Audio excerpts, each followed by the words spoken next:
అంబటి రాంబాబు నీచంగా, నికృష్టంగా, సంస్కారహీనంగా ప్రవర్తిస్తాడనేటువంటి మాట ప్రజలందరికీ తెలుసు. కానీ మరింత బరి తెగించి బజారు భాషతోటి రాజకీయాల్లో ఎవరూ మాట్లాడిన విధంగా మాట్లాడడం అనేది మొత్తం కూటమి నాయకులు మేము అందరూ మాత్రమే కాకుండా రాష్ట్ర ప్రజలందరూ కూడా చీ అంటున్నటువంటి సందర్భాన్ని ఈ సందర్భంగా తెలియజేస్తా ఉన్నాం.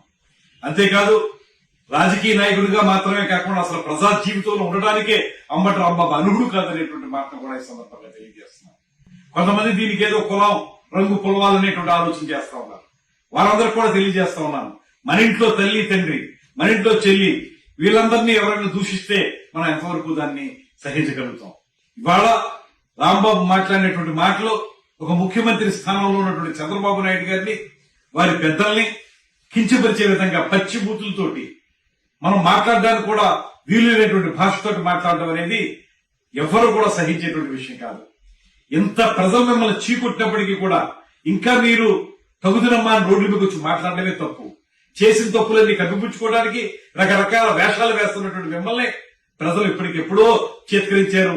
మళ్ళీ అసలు మిమ్మల్ని ప్రజల మధ్య తిరగడానికి ఒప్పుకోరనేటువంటి మాట కూడా స్పష్టం అవుతోంది. నేను ఆ పార్టీ అధ్యక్షులు మాజీ ముఖ్యమంత్రి జగన్ గారికి కూడా తెలియజేస్తా ఉన్నాం, మీరు ఇంకా సమర్థిస్తున్నారు అంబటి రాంబాబు గారి మాటల్ని. ఇది ఎంతవరకు న్యాయం? అసలు సమాజంలో ఈ రకమైన బూతులు సంస్కృతి తీసుకొచ్చిందే వైఎస్ఆర్ కాంగ్రెస్ పార్టీ అనేటువంటి మాట ప్రజలందరికీ తెలుసు. అటువంటి సందర్భంలో ఇంకా ఇప్పుడు దీన్ని సమర్థించడం ద్వారా, పత్రికా ప్రకటన ఇవ్వడం ద్వారా మీరు మరింత దిగజారేటువంటి మాటని ఈ సందర్భంగా తెలియజేస్తూ, ఇలా చేయటం వల్ల ప్రజలు మిమ్మల్ని చేదరించడం మాత్రమే కాదు, రేపొద్దు నుంచి ప్రజల మధ్య తిరగనివ్వకుండా చేస్తారనేటువంటి మాటను కూడా తెలియజేస్తూ, ఎప్పటికైనా మానుకోకపోతే తగిన బుద్ధి ప్రజలే తెలియజేస్తారనేటువంటి మాటని హెచ్చరిస్తున్నాను.